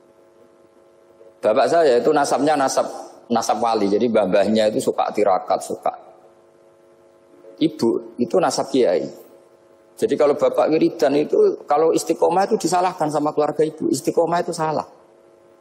Karena ijabu malam yajib, mewajibkan sesuatu yang tidak wajib. Itu masalah secara ilmiah. Mbah Mun itu sering kritik kalau ada pondok kok wajib puasa, wajib merawat itu sering kritik. Itu secara fikih bahaya. Ijabu malam yajib, mewajibkan sesuatu yang tidak wajib. Dan itu kriminal dalam bab fikih. Betul itu, sama cari di Sulam Taufik, babnya itu ngeri. Ijabu malam yajib itu tidak dihitung minal kabair. Dicari sendiri itu di bab Sulam Taufik, tidak perlu saya sebut, itu parah betul malah cara menvonis Abdullah bin Husain bin Thohir di Sulam Taufik. Ijabu malam yajib. Tapi pondok-pondok yang tirakat tidak kurang dalih. Niki boten majibaken, ngelatih. Boten majibaken tapi napa? Nah, silsilah dari keluarga ibu itu suka ilmu. Sehingga Abdullah bin Mas'ud itu tiap hari itu mensweeping orang yang sering duha. Kalau ada orang duha istiqomah itu disweeping. Awas, harus seminggu sekali, nggak boleh tiap hari. Masa sholat fardu kamu saingi sholat duha? Nggak boleh, fardu tersaingi. Itu Abdullah bin masyhur, sampean cari di Al-Ghunyah. Sayyidah Aisyah kalau ada orang duha tiap hari dimarahin. Dan itu secara konstitusi ilmu benar karena Nabi Qiyamul Lail Ramadan itu hanya 4 hari yang dipandu. Lainnya itu enggak. Khasyata ayyufradu alaihim kalau dalam sahih takut dianggap fardu. Akhirnya istiqomah itu masalah di keluarga saya yang dari ibu.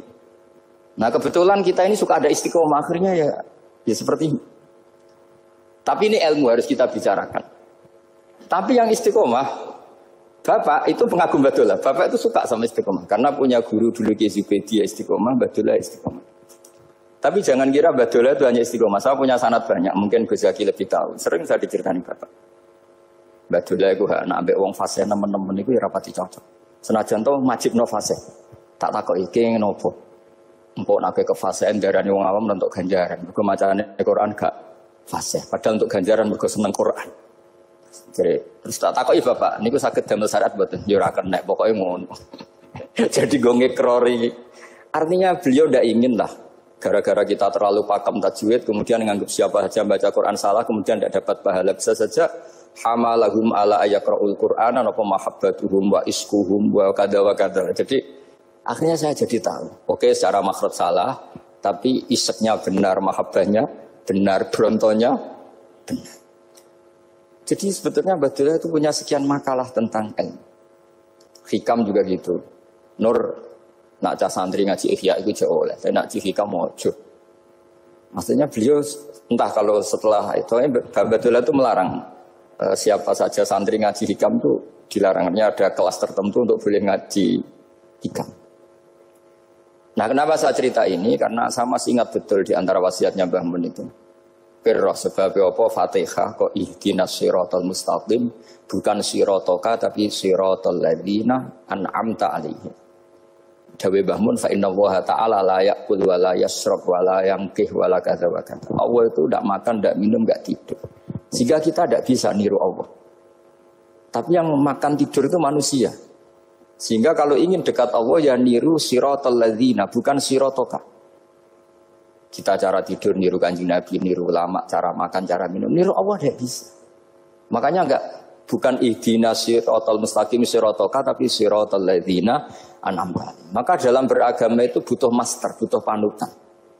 Ya tentu Mbah Mun oleh ngendikan pakai luwet orang-orang kuno. Cara Mbah Mun pakai cantolan.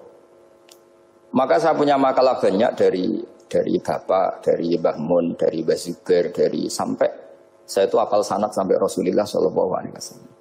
Karena yang bisa mengawal ilmu itu sanad. Termasuk saya di sini bawa kitab Ar-Risalah Al-Qusairiyah. Nanti saya baca beberapa panutan kita. Di sini ada Abdul Qasim Al-Junaidi, ada Abu Yazid Al-Bustami, ada banyak ulama yang ditulis Ar-Risalah Al-Qusairiyah. Dan itu yang membentuk Imam Ghazali, kitab Ar-Risalah Al-Qusairiyah. Tapi sekarang kita ini tidak belajar lagi tentang tasawuf. Tasawuf itu Abdul Qasim Al-Junaidi jadi wali itu bukan wiridannya terlalu banyak, enggak. Beliau pernah bikin satu kalimat yang menjadikan Allah itu ridho. Kalimatnya begini, kalau malam beliau wiridan gini, ya Allah, kenapa engkau ngasih rezeki saya, padahal engkau tidak butuh saya.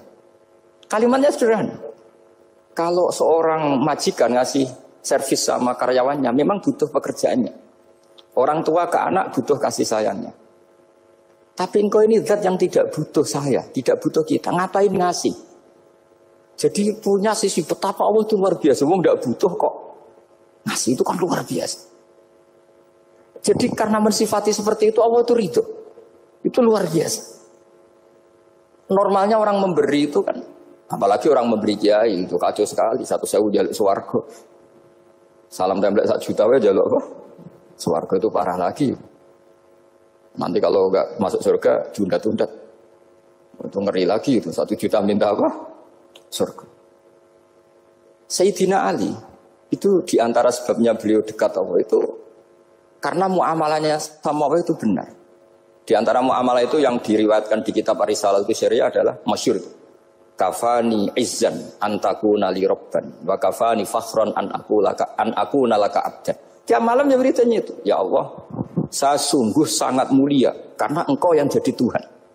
Coba kalau saya dituhani manusia yang mati atau dituhani siapa yang mati juga.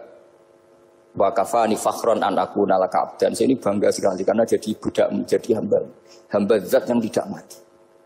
Jadi pakem-pakem yang menjadi masyrab kalau dalam bahasa tasawuf itu yang menjadikan wali.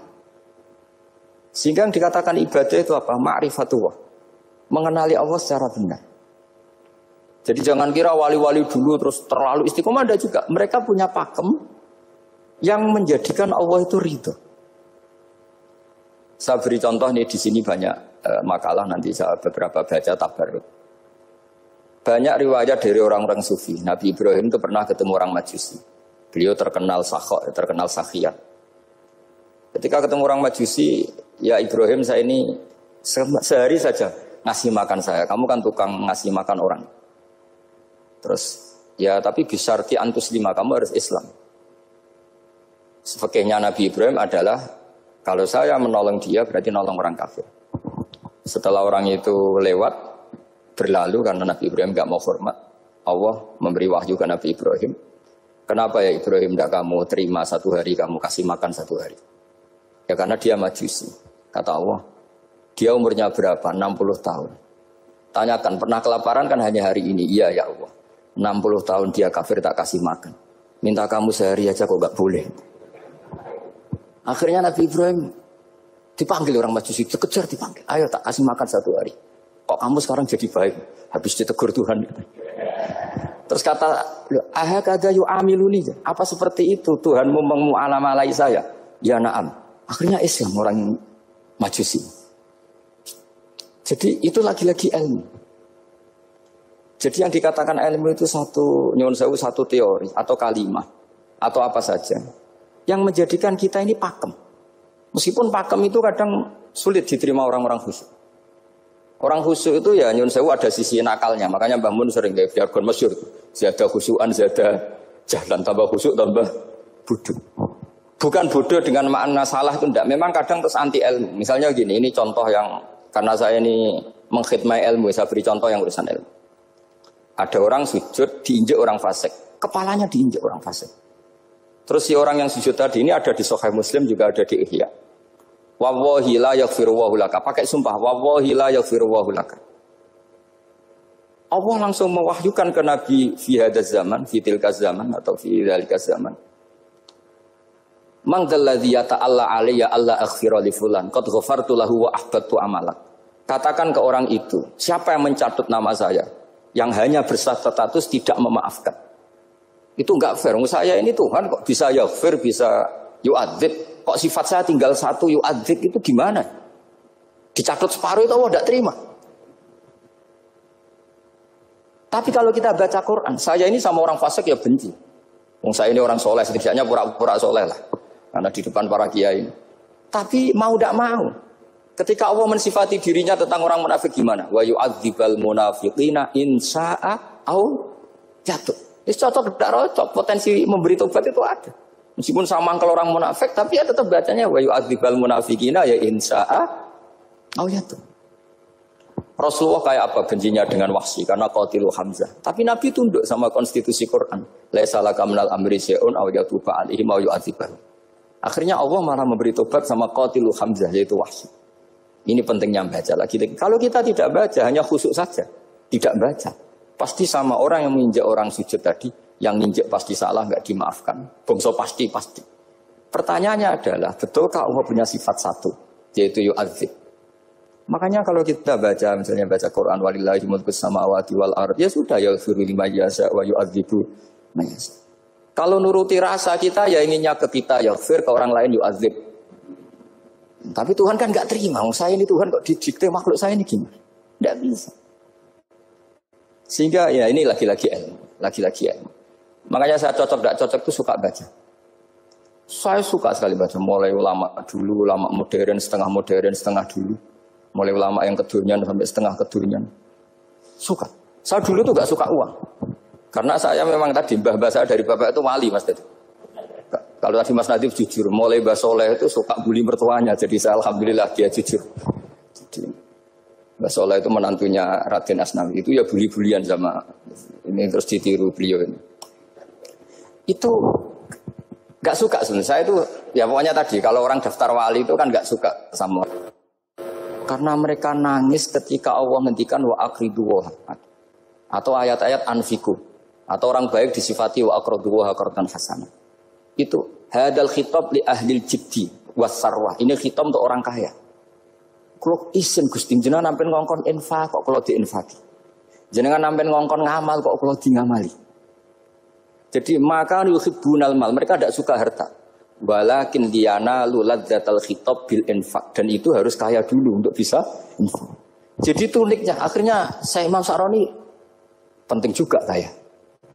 Jadi wali untuk suka harta itu nunggu diperintahkan Allah. Alhamdulillah kita tidak sudah wali dulu karena sudah senang harta balik. Jadi kayaknya keren kita dibanding wali-wali itu. Artinya wali itu tahu pentingnya harta setelah jadi wali. Kita alhamdulillah mulai kecil sudah tahu pentingnya harta. Kayaknya kita lebih wali. Imam Syafi'i itu dulu gak suka sama orang kaya. Saya berkali-kali ceritain.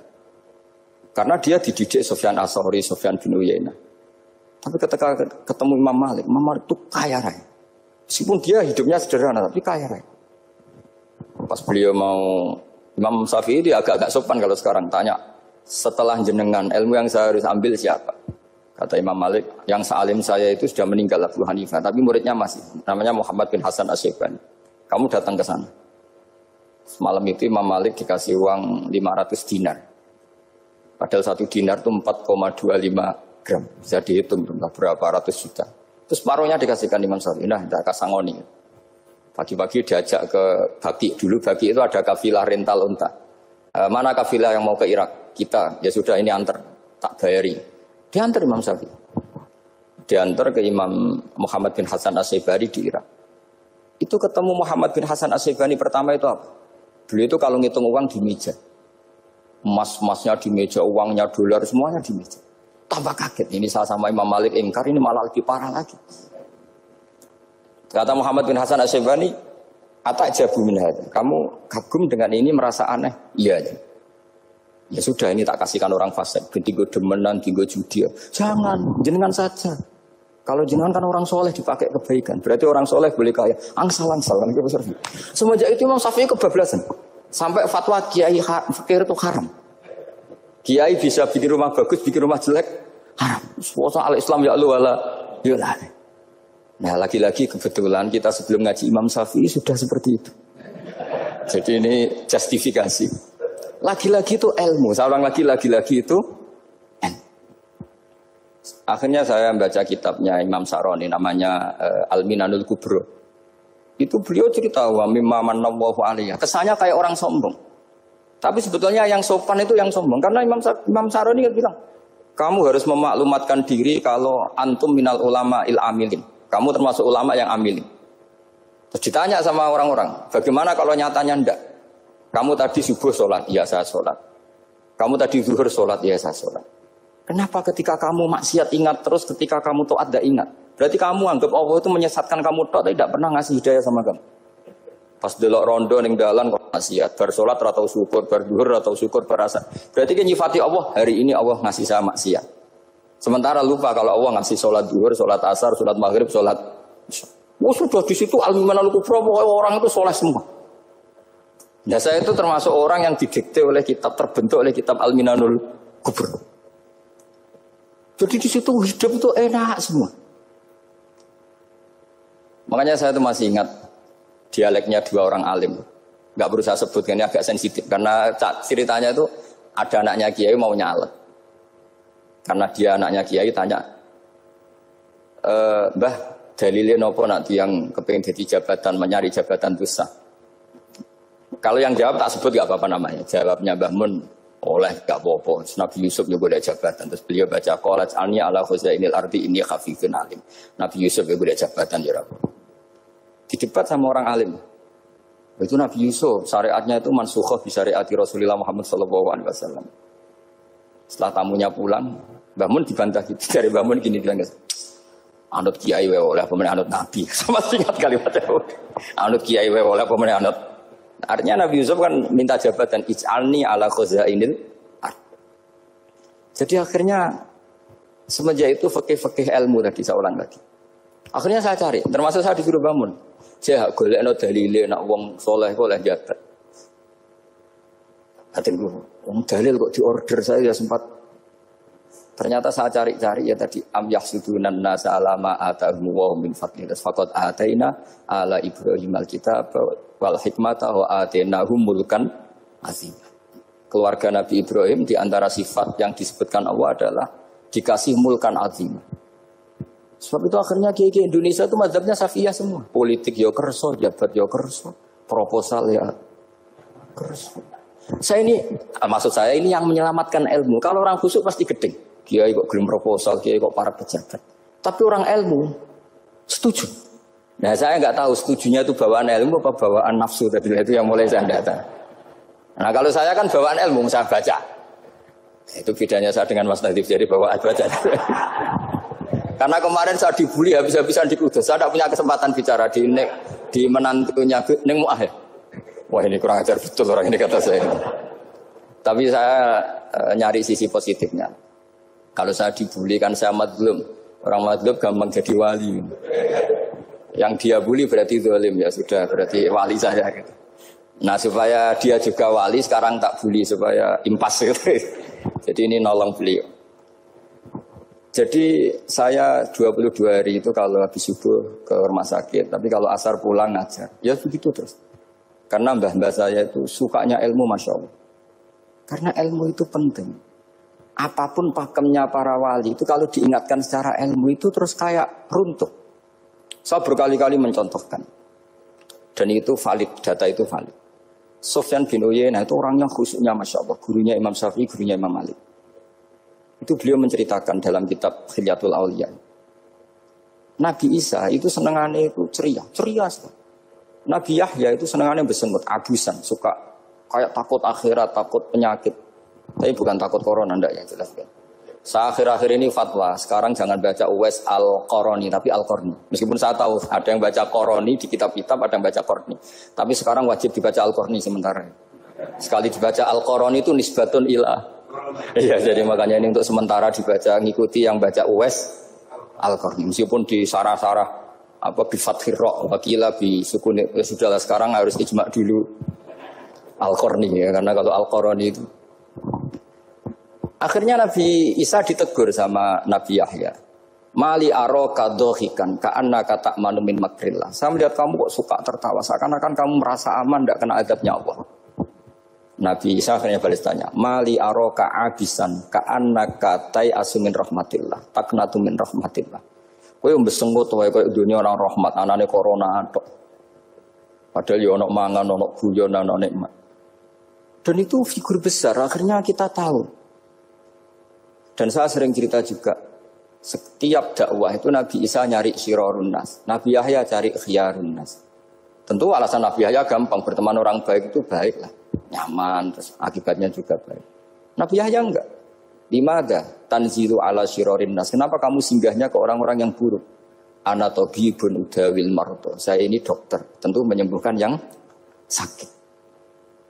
Akhirnya terus di Indonesia banyak kiai yang kancanan orang fasik ya banyak. Tapi ya tentu yang benar itu yang mensolehkan yang fasik. Yang mesti salah yang menjadi fasik karena ketularan yang. Tapi itu lagi-lagi apa? Ilmu yang bisa menjadikan kita percaya itu ilmu. Saya tuh suka sekali baca kitab yang berbeda. Saya sekarang baru belajar kitab orang-orang Hanafi. Orang-orang Maliki. Saya kemarin dikirimin hadiah oleh keluarga Pak Kures. Ada tanda tangannya Pak Kures dari Habib Ali, dari keluarga beliau. Ciri kitab namanya itu Sarah Bukhari. Yang dikarang orang India, orang modern. Anwar ya. Kiai Anwar Shah. Orang-orang India, ya orang Shah. Itu beliau termasuk mujaddid kalau dalam perasaannya orang India. Mensarai Bukhari ya. Kira-kira sanadnya Sayyid Muhammad ke beliau itu 3 atau 4. Beliau termasuk orang-orang yang bisa membentuk India seperti itu. India kan banyak syurahul hadis, termasuk Waliullah Ad-Dahlawi, terus Syekh Yusuf Al-Kandahlawi, banyak lah Syekh. Itu beliau cerita di kitab-kitab itu, bahwa ilmu itu harus diungkapkan. Terus beliau cerita banyak tentang kewalian.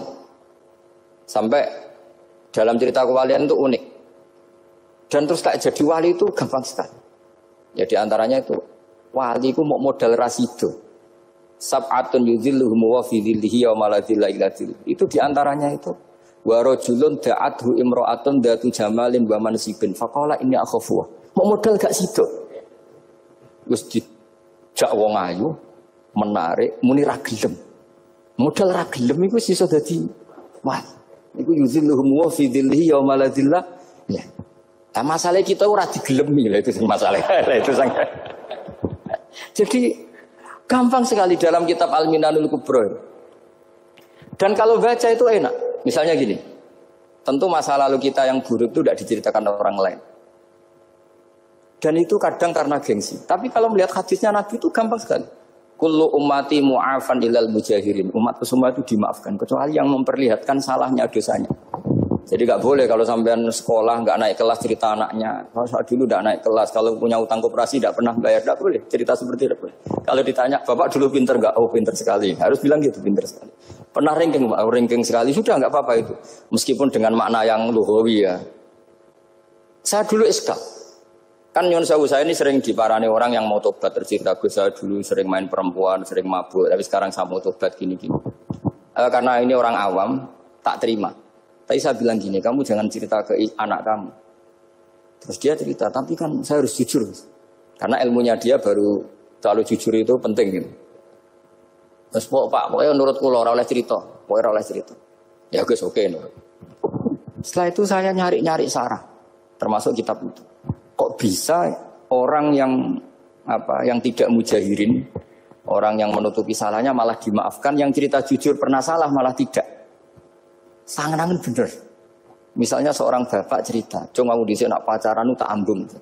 Misalnya, anaknya mesti suatu saat kan dia puber, mesti nak ngambung niru bapak ya. Nah kalau yang cerita itu ribuan atau jutaan, cuma zaman yang pondok itu rezekiku kombodoni, kan terus jadi syariatun mutabah. Apalagi yang cerita ini ternyata jadi kiai, ternyata gitu ya tetap jadi kiai. Jadi kalau pura-pura soleh di rumah pura-pura soleh, seakan-akan di pondok tidak pernah foto, tidak pernah setor meluntir, tidak pernah apa kan? Katanya, lalu lucunya, oke itu alasan. Alasannya Imam Ghazali itu paling masuk akal. Ini saya cerita, illa aliman barokahnya baca Imam Ghazali. Fa inna Allaha ta'ala yakrohu zuhurul ma'asi. Wa min asbabi zuhur adalah al-mujahar. Karena Allah itu gak suka maksiat itu begitu kelihatan. Dan awal dari kelihatannya maksiat adalah semua orang cerita. Akhirnya maksiat dianggap biasa saja. Jadi kalau semua orang cerita zaman mondok nakal itu akhirnya semua orang yang nakal. Oh itu niru kiai ini, karena ini niru kiai. Kan repot. Tapi kalau semua kiai sok suci atau suci betul. Dan semoga ya suci betul. Kan yang maksiat, yang mau maksiat ini gak punya alasan. Karena masternya gak pernah maksiat. Meskipun sebagian yang seudon gak pernah konangan. Tapi gak tahu pokoknya yang penting seperti itu. Itu hebatnya konsepnya. Saya dulu ya iskal loh. Kok? Ya tadi kullu ummati mu'afan illal mujahirin. Saya dulu iskal seiskal. Tapi setelah baca Ihya kata Imam Ghazali, karena Allah itu enggak suka zuhurul ma'asi. Allah enggak suka kalau maksiat terlalu muncul. Dan termasuk sebabnya muncul adalah setiap orang jujur menceritakan masa lalunya. Sebab itu kita sebagai orang Islam yang entahlah istilahnya apa. Kalau istilahnya Mas Najib Islam Nusantara atau moderat macam-macam lah. Saya termasuk orang yang sebetulnya ingin nggak setuju, bukan karena menentang. Nanti ngapalkan firqahnya kebanyakan. 72 aja ngapalkan banyak ditambahi Islam Nusantara, Islam moderat, Islam garis apa lagi itu? Oh garis lurus. Ada yang lagi lucu. Ya macam. Tapi setelah saya ulang lagi, setelah baca banyak, itu akhirnya menjadi tahu. Karena apa ya, fitrah salimah kita. Misalnya gini, ada cerita di kitab-kitab. Nabi Musa pernah istisqa nggak mandi. Kan gak terima, dia seorang nabi kok istisqa tidak mandi. Saya ini kalimuka ya Allah, kenapa doa saya tidak mandi? Terus kata Nabi, kata Allah, inna fihim namaman, di antara yang berdoa sama kamu yang istighosa kubro itu ada yang namaman, tukang adu-adu. Nabi Musa ngajarin Tuhan, ya Allah kan gampang, kasih tahu dia siapa tak usir supaya tidak ikut istighosa, akan selesai. Terus dari pengiran lucu. Saya ini Tuhan, anha anin namimah. Saya ini Tuhan yang mengharamkan namimah. Maka saya tidak akan nama. Anha anin namimah wa akunu namaman. Saya ini mengharamkan adu-adu kok terus didono sing kan ya sudah Gusti kalau gitu. Lalu solusinya gimana ini? Nanti solusinya gimana Tuhan? Ya sudah kamu nyari hamba saya yang namanya ini. Cari sama Nabi Musa. Ketemu orang namanya hitam. Makanya saya sama Mas Nadim itu sungkan karena di antara wali itu ada yang hitam. Hitam terus nggak apa-apa ini biar impas, biar saya sampean bisa jadi wali karena madlum kan. Itu ketemu. Setelah ketemu sama-sama nur. Anta bareh, ya saya bareh. Terus anta Musa, ya saya Musa. Kenapa kamu tahu? Dikasih tahu Allah. Ini karena sama satu nabi, satu wali. Terus saya ini mau istisqa gak mandi, tapi sama Allah disuruh minta doa sama kamu. Itu doanya tuh ngawur sekali, bukan sekedar ngawur sekali. Ya Allah, apa engkau sudah tidak punya stok air sehingga tidak ada hujan? Gitu. Apa angin-angin sudah tidak nurut sama jenengan sehingga tidak bisa menghalau awan untuk menurunkan hujan? Faka ada Musa ajab tisau itu di semua kitab. Musa hampir saja jotos, dianggap doa yang enggak sopan. Tapi kata Allah, la tadribhu ya Musa fa innahu adhakani fil yaumi salasa marrat. Dia bisa bikin senyum saya sampai 3 kali. Lu soal mereka maksiatuhum la tadurruka. Maksiat mereka itu tidak ngefek ke engkau kok jenengan pertimbangkan. Maksiatuhum la tadurruka. Akhirnya langsung hujan. Jadi kadang doa itu ada yang ngawur. Maksiatuhum, makanya saya itu kadang berani berdoa Indonesia aman. Secara fikih ya kadang kok nak gak ono apa-apa sing maksiat meneh. Kadang ya mikir. Ya nak sing taat meneh, tapi kok nak ono apa-apa sing maksiat ya maksiat meneh. Saya pernah ketika Jogja sering gempa itu pernah mau berdoa. Ya Allah semoga bebas dari gempa, tapi terus saya mikir. Memang kalau nggak ada gempa ya yang sholat aman, tapi yang maksiat juga daripada menggurui Allah sudahlah tidak berani berdoa sudah Gusti ini dunyane jenengan pun terserah jenengan. Tapi saya sebagai orang muslim sing apian kan ya kepengin arham linnas. Boleh dalil lu kangelan, tapi gara-gara baca kibarek tadi maksiatuhum la tadurruka. Maksiat mereka itu tidak bahaya bagi kita. Pun Gusti ra usah kakean pertimbangan pun udan mawon. Udan langsung. Lagi-lagi karena baca. Termasuk di Al-Minanul Kubra itu ada cerita tentang Nabi Isa. Cerita itu tidak hoax, ini kata Imam Sa'roni. Ada orang itu perajin sepatu, perajin sandal. Ya Allah, engkau itu bilang butuh sandal ukuran berapa, nanti tak bikinkan. Engkau bilang kendaraan kamu apa, nanti saya yang fasilitasi ada ini. Pakaiannya kalau dames. Apa, pokoknya saya ingin khidmah sama jenengan. Terus Nabi Isa yang terkenal baik itu, ya faham mabibat sih, hampir saja dipukul. Terus kata Allah, jangan Isa. Dia muji saya sesuai yang dia ketahui. Lagi-lagi baca. Jadi tidak bisa kita mengadili orang lain ini kalimat ini tasbihu wa bil khalqi itu tidak bisa, tidak segampang itu. Kecuali yang ngomong orang-orang Mu'tazilah atau orang-orang Khawarij mungkin kita lawan karena berdasar ilmu. Kena wong lugu rusak. Karena orang lugu itu gimana? Seperti Ahmad ditanya, kamu mukminah? Terus dites sama Nabi. Aina Allah fa asyarat ila sama. Allah di langit. Coba kalau kamu tauhidkan, Allah la yakhullu fi makanin. Berarti kan masalah itu karena Allah laisa kamislihi. Saya juga pernah diprotes kiai, kenapa ada istilah senyum, istilah susah. Padahal Allah enggak pernah susah. Tak tanya gitu. Saya kan sering bilang Allah susah, Allah apa. Gus, kok gitu? Padahal Allah kan enggak pernah. Tak tanya, kamu hafal Quran? Enggak. Ya sudah. Baca aja ayat falamma asafunan taqamna minhu. Itu doire asafa itu kan asifa ya safu asafan. Diikutkan wazan afala berarti asafa yuksifu. Berarti kayak dengan ata lah. Ya ata ya'ti ityanan kalau ingin wazan afala kan ata yu'ti ita sama dengan Falamma asafu, mongko sumangsani gawe susah sapa Firaun wa kaumu. Nah ini ingsun. Firaun mari ribet, mari aku susah. Aku pengiran ciri tandingi. Intaqamna minhum kataku. Akhirnya dia itu bilang, jebule ning Quran yo ana istilah Allah susah. Ya sembol aku itu hafal Quran dadi spontan bahasaku mbok salah mbok ora iku ana kembarane Quran. Sampeyan masih khusyuk ora hafal Quran akhirnya yo ngene iki kata saya. Akhirnya jebule ilmu itu penting, wis suwe nah ilmu itu penting kata saya. Jadi ini lagi-lagi illa aliman au muta. Jadi saya tuh dapat barokahnya ilmu. Saya sebagai manusia ya takut mati. Tapi tadi kalau kadang-kadang melihat mati itu rohah min kulli syarrin. Kita ini meskipun nyun sewu sekarang tidak zina, tidak korupsi, potensi itu tetap ada. Dan yang bisa mengakhiri potensi itu apa coba? Al-maut. Sehingga Nabi ngajarkan kita itu gampang sekali dalam beragama. Ij'alil hayata ziyadatan li fi kulli khairin wal mauta rohatan li min kulli syarrin. Lagi-lagi ilmu yang menyelamatkan kita itu ilmu. Sehingga Umar bin Abdul Aziz ketika mau meninggal, semua keluarganya nangis. Dia tanya, kenapa kamu menangis? Karena engkau mau meninggal. Memangnya setelah saya meninggal mau kemana? Ila Rabbin Karim, ila Rabbin Rahim. Jadi segampang itu untuk melihat. Nah, tapi kalau kita tidak baca, seakan-akan wah mati ngeri nak mlebu neraka piye. Seakan-akan di alam sana hanya ada neraka. Padahal anak indadzoni abdibi. Daripada nganggep neraka masalah atau eling pangeran kan ini. Lagi-lagi baca. La yamutanna ahadukum illa wa yusinuduna billah. Jangan sampai seseorang mati kecuali dalam keadaan husnudzon sama. Saya tuh masih ingat Gus Yaki pas Bapak gerah itu tak antar ke Karyadi di Semarang. Itu mau kapundhut itu cek guyon. Jong ape mati mbok gawe ning hotel karena di pavilion. Sebelum mau kapundhut cek donga khataman Quran, baca sabbahat atau khataman. Terus tak khataman Quran, terus rasa nangis, aku husnul khotimah, terus kamu tuh, kok enak maksudnya, santai maksudnya enggak, ya relax aja. Seperti Mbah Mun itu dulu, saya tuh, ya aku bela wafati sering ketemu. Ya ada hanya saya tentu banyak orang sering ketemu beliau.